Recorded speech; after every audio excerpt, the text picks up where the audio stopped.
Well, here we are in Pittsburgh as the St. Louis Blues are about to embark on the brand new season, the 2017-2018 season. The Pittsburgh Penguins have just warmed up on the ice below, just actually had a chance to catch up with Ryan Reeves. We're going to talk to him a little later on the pregame show on the radio side tonight. And then the Blues will take the ice here in, about 15 minutes or so. Standing next to me is not Jeremy Rutherford. I know some of you might have thought that he just aged a little bit over the course of the summer. Thank you, Chris, for that. But no, that's not the case. This is Jim Thomas. Jim Thomas is now the beat writer for the St. Louis Blues, covering the Blues for the St. Louis Post-Dispatch. And after being with the Post-Dispatch since 1974, the last 21 seasons covering the Rams, all 21 seasons of the Rams in St. Louis, he now gets to drop the pigskin, pick up the gloves and stick, and cover pucks and ice. Listen, I know you're used to domes. We have closed buildings, but it's a little colder in here than it is in some of those football stadiums. It took me about 2 practices at the Mills to realize I got to step up my sweater game and bring a sweater. So even if it was 95 degrees outside curbs, I left a sweater in the car. I've got to be maybe the oldest rookie in NHL history here. You know what? That's a great point. On the Pittsburgh side, Jake Gensel wins the Stanley Cup as a rookie. Mm-hmm. Actually, Matt Murray last season was still considered a rookie. He's won 2 Stanley Cups, but they are a little bit younger in that sense. Now, I guess when you are talking about understanding what that sweater is, there was a quick understanding why they don't call them hockey jerseys and they call them hockey sweaters. I'm slowly picking up the lingo. Right now, I consider it a good day if I avoid the team logo in the dressing room. It is the dressing room, right? It's not the locker room. Dressing room, right. AKA the room for right. short. We try to change all the language up that we possibly can. Well, what has it been like for you to kind of cover the team through training camp as now we get to head into the new season? It's been strange, yet it's been wonderful. I've told people about the hockey beat. I'm alternately as excited as all get out and scared to death. I realized what a big thing and what an honor in St. Louis, in our town, to cover Blues hockey. And I grew up with it, even though my professional career was doing other stuff. But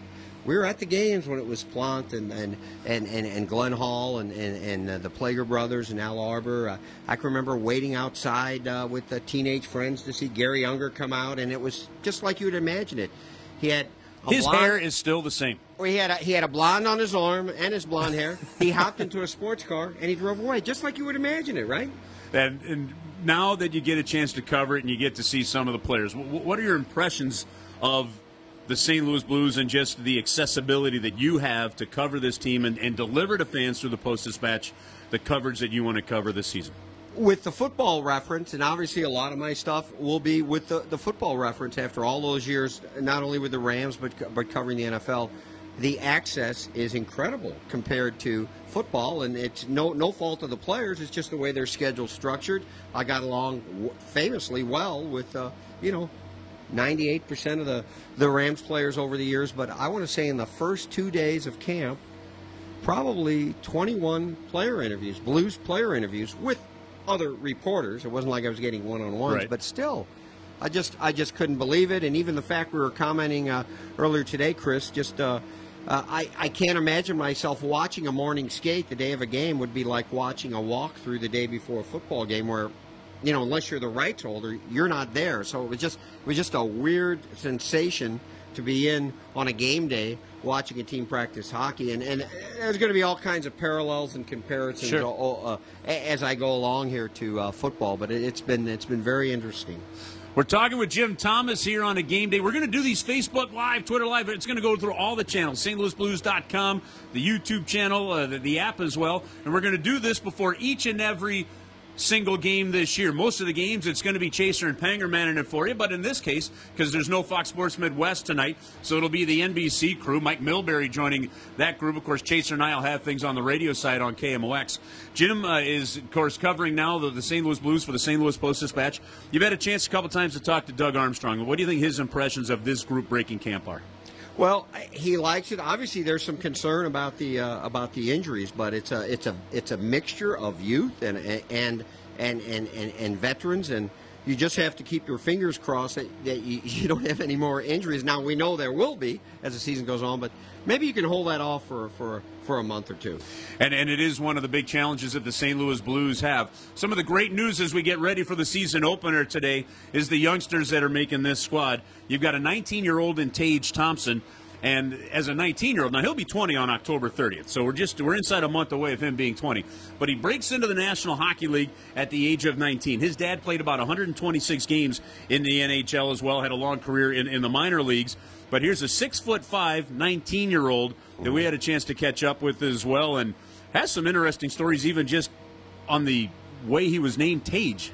Yeah, he's got stories and he's got size, and I think the young fella, he's still going to fill out a little bit. And already, he's listed only at 186. Is he really? Yeah, he's got me by about 25 pounds. Oh my Lighter. gosh. Well, it's amazing to me already how tough it is to get him off the puck, and I couldn't help noticing that watching him in the preseason games. I mean, he's just a bull, but he's also got skill with that. And again, yet another football comparison. In terms of the Blues prospects, I don't see any busts among their picks, unlike the last team that I covered, where there were some draft guys where a year later you're thinking, oh my gosh, what were they thinking when they drafted these guys? Even some of the guys that got sent back to juniors and to the minors, in 2-3 years, if things progress, they're going to be players that will make an impact on the NHL. Guys like Jordan Kyrou and Thomas and Klim Kostin, who still hasn't been assigned because of the injury, but there is a lot of talent. All their prospects have played up to maybe their billing. And besides the injuries, I think that was one of the biggest storylines of the camp, just these young guys and how promising they look. Braden Shen is going to play at center on that second line. At least the plan right now is at the morning skate. He'll have Jaden Schwartz on the left side. Dimitri Ashton is going to get a chance on the right side. Braden Shen is a natural centerman. It's a position he wanted to play. The Philadelphia Flyers had sometimes played him at center. They sometimes played him on the wing.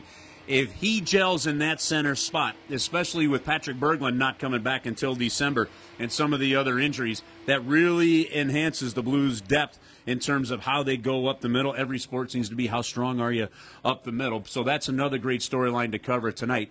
As we mentioned at the onset, we were just in the Pittsburgh locker room. Ian Cole will be in the lineup. Of course, Crosby, Malkin, Kessel. Now, they did not have everybody skate today, which is pretty much typically the case nowadays for morning skates. That said, we did have a chance to catch up to Ryan Reeves. What are some of the thoughts that he had about playing against the Blues now in the regular season? He's going to show no mercy. I mean, I think all his hellos and talks with the team took place either before today or during the off season. He's told everybody, you better keep your heads up, because he's not even his very good buddy on the team, Vladimir Tarasenko. No, he's going to get no Ryan Reeves discount when it comes to hitting. So he's excited to play, and what a strange set of circumstances for him. Not only to be playing his old team, but new to the Penguins. They're going to have the banner raising ceremony and all that, and he's going to get an eyeful tonight as a newcomer to this organization. He had a great quote, didn't he? He goes, "The friendship is going to take a break for about 2.5 hours." And then maybe after the game it'll be fine. But he's already got a cut on his nose. Took a puck. He looks like he's in midseason form. Yeah, he took a puck right off the beak. He said it was a pretty. He goes, "It's a big target. It didn't feel good, but he's got a nice scab on there."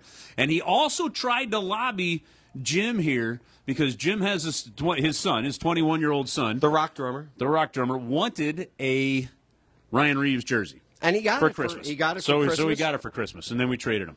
Yeah. He's got the same kind of jinx on players as my daughter has. Apparently. We did that with an older son years ago with a fellow named Gretzky that played for the Blues for a while. That was another Christmas present. So. And then that one, wow. Yeah, that didn't. Okay, we got to figure out how to break this, because yes.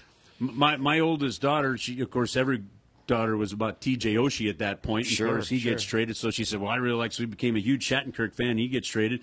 I said, here, this one's going to be a really good one. That was Fabry. And stuff. So I've got Gracie, we're sacrificing live chickens in the kitchen and doing all sorts of fun stuff with that before we go. So Ryan actually was saying, well, look, he could still have a Reeves jersey, but, grab one of the Penguins ones before you leave. Yeah, I don't think that's happening. No. Because he now has a classic. Yes. He now has an absolute classic. Well, listen, folks, we're going to do these every single game day. Look for them. Make sure you've downloaded the app. You'll get the app alert when they're going to go live. It'll be manned most of the time by the two great analysts we have, Darren Pang on the Fox Sports Midwest side, and, of course, Kelly Chase on the radio side. They'll be coming at you on Facebook Live. John Kelly, myself, will be filling in. We'll pull in JT as well and track his first season covering the St. Louis Blues. But, Jim, it's a thrill to have you covering the Blues. The coverage for the Rams in football over the years is just excellent, and it's going to be great for Blues fans to have it on the hockey side. So welcome to hockey, welcome to the season, and we're looking forward to having a lot of fun. Thank you. A little bit of rookie butterflies tonight, but I'll get through it. What do you think it's going to be like typing on Deadline? Well, that's a big difference for you. Somebody here Deadline and travel. Somebody here has the game story for the home opener, so don't expect a Pulitzer Prize winner, at least not at first. We're going to have to show you pictures of Jeremy getting on the and I can say this because he's probably watching. Right? Sure. Jeremy Rutherford, of course, now covering hockey for the Athletic and doing a great job there. But and he was just great 10+ seasons covering St. Louis Blues hockey with that computer in one hand, code over the other, typing as we're getting on the bus. I don't know if I want to see those. Pictures we'll have to carry your gear a little bit. We got your back. We got your back. That's how that works. That's Jim Thomas of the St. Louis Post-Dispatch. Thanks for tuning in. Blues and Penguins. Hey, it's a 6:30 pregame show on KMOX tonight, and a 7 o'clock face-off St. Louis time on the TV side. It's on NBC Sports Network. Thanks for tuning in, folks. The season starts tonight. Have a great season, and we'll talk to you throughout the year.